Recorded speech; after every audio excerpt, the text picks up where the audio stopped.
The woman who left her baby by the roadside came back 25 years later, begging at the gate of a house she could never enter. In a small town near Lagos, a young girl gave birth in secret. She was scared. The father of the baby had denied her. Her family had sent her away. She had no money, no home, and no plan. That night, she wrapped the newborn in an old wrapper cloth and placed her gently beside the roadside, close to a small kiosk. It was still dark. The baby was crying softly. The mother stood there for a long time. She cried too. But fear was stronger than love. She walked away. At sunrise, a market woman named Mama Bisi was setting up her stall. She sold roasted corn and groundnuts. She heard the baby's cry. At first, she thought it was a cat, but when she looked closer, she saw the tiny baby moving inside the wrapper. Mama Bisi did not have children. She had lost her only pregnancy many years before. She picked up the baby and held her close. Who would leave such a gift, she said. Some people gathered. They talked. Some said she should take the baby to the police. Some said she should leave the baby there. Mama Bisi shook her head. I will raise her, she said.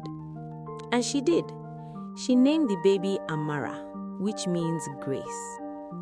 Life was not easy. Mama Bisi was not rich. She lived in a one-room house with a zinc roof.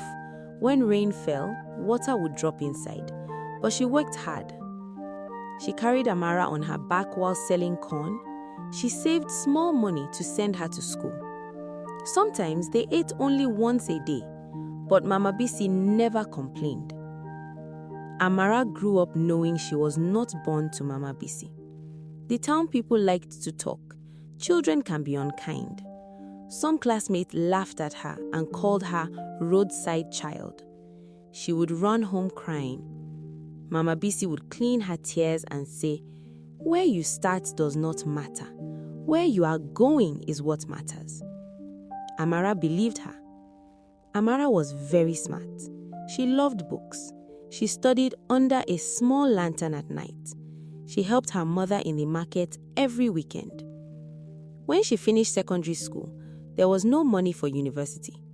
Mama Bisi sold her small piece of land to pay the first year's fees. Amara did not waste the chance.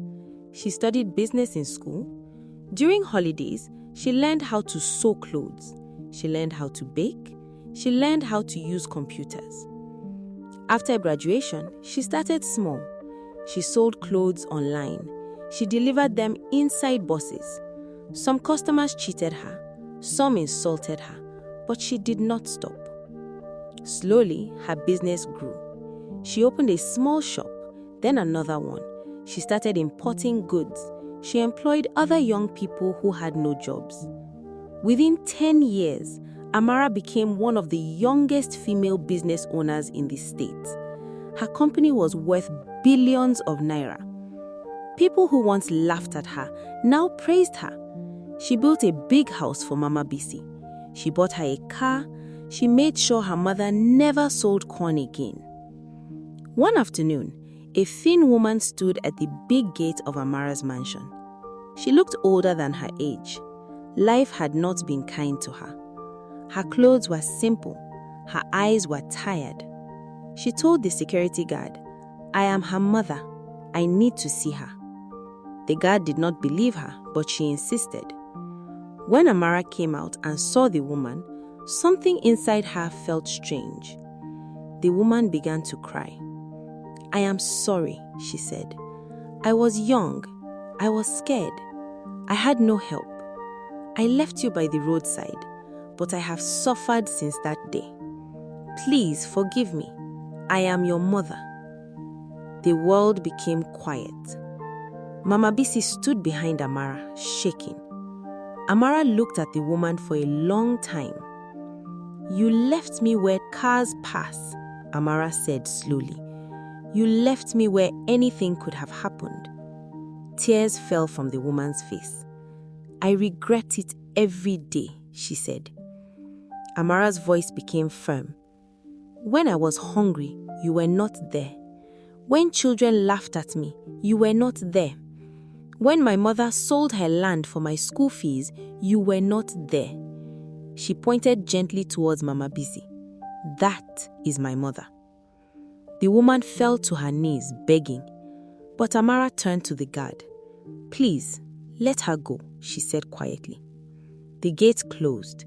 The woman stood outside for a long time, staring at the high walls she could never enter. But that was not the end. Because regret has a way of returning, and the past does not stay silent forever. Not every mother stays. Not every child gives up. Your beginning does not decide your future. If this story touched your heart, like this video, share it, and subscribe for more inspiring African stories.